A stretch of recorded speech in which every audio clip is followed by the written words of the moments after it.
The message today is still rejected, and we're going to be looking at Israel having rejected God, and a whole section of verses about that. And this will probably be a two-part or 2-week series. Okay, so the goals in this are, we're going to look at an example of from the Bible of God's people, as I said before, who had rejected God and continued to reject God over and over again.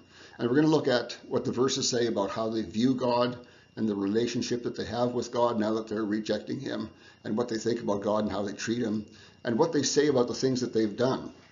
That's interesting too. And also we're going to look at how they are unable to see things clearly because of their separation from God. And that's kind of an amazing part in this. And we'll get to that probably next week. But we'll see all these things throughout the series. And we also, of course, want to check ourselves to make sure we aren't doing the same things that they're doing, rejecting God, but not realizing that we're rejecting God. And they do a bunch of different things to mistreat God, and we'll see that. And also, I want you to do what I've always wanted you to do, and that's practice being watchful readers. Reading the Bible, not like it's a entertainment book, but reading the Bible to dig into it and see what's really in it, because there's always more in it than you're looking at the surface. So I'll be pointing out things that will help you understand what's going on as we go along. So the context of the verses we're looking at, this is coming from Jeremiah. And Jeremiah and other prophets had been warning Judea to turn to God. And that had been going on for 20 years. They'd been giving out these warnings. And there were lots of other prophets who were doing the same thing, not just Jeremiah. But the people just would not turn back. They still rejected God no matter what the warnings were that they got from them. And the warnings were quite specific, especially near the end, about what was going to happen to them. And in the end, that is what happened to them. Jerusalem was conquered. Most of the people were killed. And the best of the people who were left living were taken into captivity into Babylon. And we remember from Daniel the stories from Babylon. The rest of the people that weren't taken to Babylon were left to work in the land and to pay the Babylonians from what they earned from the land or what they did from their work. But a few of them, a small number, escaped capture and were kind of running around trying to avoid being captured. And these people are what we're going to be focusing on in this lesson. So when Jerusalem was conquered, the Babylonians knew that Jeremiah had been acting on God's behalf, but was also on their behalf. And so they were disposed to treat him well. And he was offered the choice of he could live in Babylon or he could live in Israel, whatever he wanted to do. It didn't matter to them. And whatever he chose to do, they would support him. They would make sure he was provided for. So they offered him a pretty sweet deal. And he chose to live in Israel. And while he was there, he wrote the book of Lamentations, which is all his description of the sorrows about the shattered hulk of the remains of Jerusalem, because the city had been destroyed, and he talks about that quite a bit in his Lamentations. But there are still some people out there who didn't get captured and don't want to be captured. And so some of them are commanders, military commanders, and so there's a remnant of them. And they rebel against the Babylonians after they've conquered Jerusalem. And they stir up trouble. And they know that they're in trouble for what they've done. And so now they've collected together all these people who escaped capture, and they're planning to run away to Egypt where they think that they can be safe.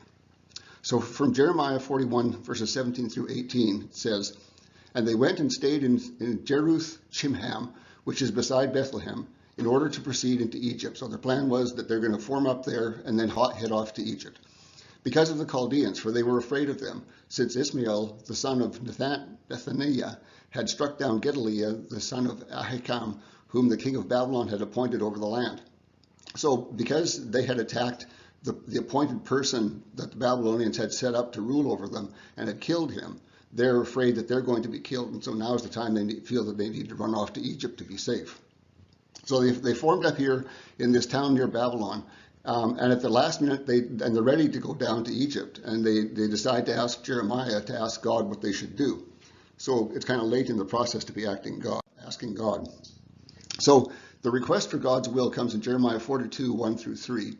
And it says, "Then all the commanders of the forces, Johanan the son of Kareah, Jezaniah the son of Hoshea, all the people, both small and great, approached and said to Jeremiah the prophet, 'Please let our petition come before you, and pray for us to the Lord your God, that is, for all this remnant, because we are left but a few out of many, as your own eyes now see us, that the Lord your God may tell us the way in which we should walk, and the thing that we should do.' So this seems like a very humble request for Jeremiah and a well-intentioned request. But we know already that they've already planned to make this trip down to Egypt. That's what they're doing. And so you might wonder why exactly they're asking Jeremiah at all. And we'll get to that in a minute here. So they say good things. They say, have God tell us the way in which we should walk, which means the way we should live, how we should conduct our lives, and the thing that we should do, what should we do right now? And so it all seems like a very good request, but it really isn't. So Jeremiah agrees to do what they've asked him to do, and the verses that cover that say, Then Jeremiah the prophet said to them, I have heard you. Behold, I am going to pray to the Lord your God in accordance with your words. Now, if he had stopped right there, he's saying, okay, I'll agree to do that, just as you've asked for, I will do that. But he doesn't stop right there. And if he had stopped right there, the people would have said, okay, great, thanks, we'll wait until God gives us a message back, and we'll wait for that. But he doesn't. He continues on and he says, I will tell you the whole message, which the Lord will answer you. I will not keep back a word from you. And so we're going to look at why he's added this little bit of text on. They didn't ask him anything about, make sure you give us the whole message, make sure you don't keep back anything. But he's added that in himself, and that's going to be important. And so then they said to Jeremiah, May the Lord be a true and faithful witness against us if we do not act in accordance with the whole message with which the Lord your God will send to us. Whether it is pleasant or unpleasant, we will listen to the voice of the Lord our God, to whom we are sending you, so that it may go well with us when we listen to the voice of the Lord our God. So again, there they say something that they didn't need to say. And so we're going to dig into that because it's important to understand what's going on. Stan, Yeah. is there, like, I've noticed that sometimes they say your God. Yes. Well, this time I think they said it twice. It was our God. But wow. Well, they started off with your God, and then they said our God. Yeah. Yeah, I know that they said it like differently. I wonder why they say like your God. Yeah, I don't know, and I've noticed that too as well. Sometimes they will say your God, not our God, but it may just be the way they spoke in the original language. I don't have a reason for that. If we say in Hebrew, maybe we have another meaning. Mm-hmm. Maybe in Hebrew would. There may be something just about the Hebrew that we don't get. I certainly don't, but I've noticed that too. Okay, so as I said before when we were reading those verses, this could have been a very short conversation. They could have said, please ask God what we should do, and then Jeremiah would say, I will do that, and they would say, thanks, that's great, we'll wait. And it could have been that short, but it wasn't. There's a whole lot more text in there, and so we understand that there's something more we need to look at.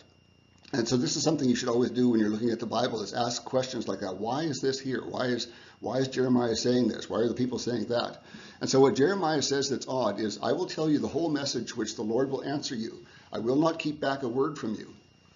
So think about this. Why do you think Jeremiah is saying this? Why does he feel the need to tell them that he's going to tell them the whole message and not keep back a single word?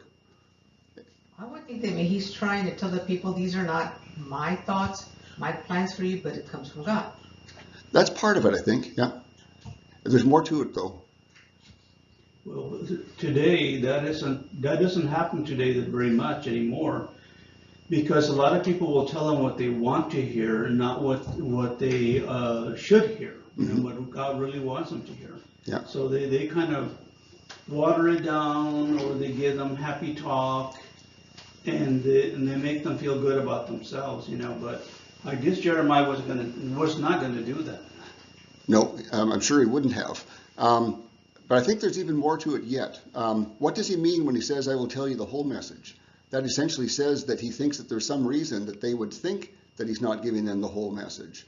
And remember all the trouble he's had with these people. He's been talking to these people for 20 years or something, giving them messages, and they don't pay any attention to the messages he's been giving them. So it seems to me that he's actually indicating a concern that they're not going to pay any attention to what he says or to what God says. And so that's why he says, I'm going to tell you the whole message from the Lord. And I will not keep back a word. It's going to be his words entirely, not anybody else's words, not my words. Well, they threw him in a pit one time. Yeah. And it's like as if, you might throw him in a pit again, but you know what, I'm going to tell you anyway. Yeah, exactly.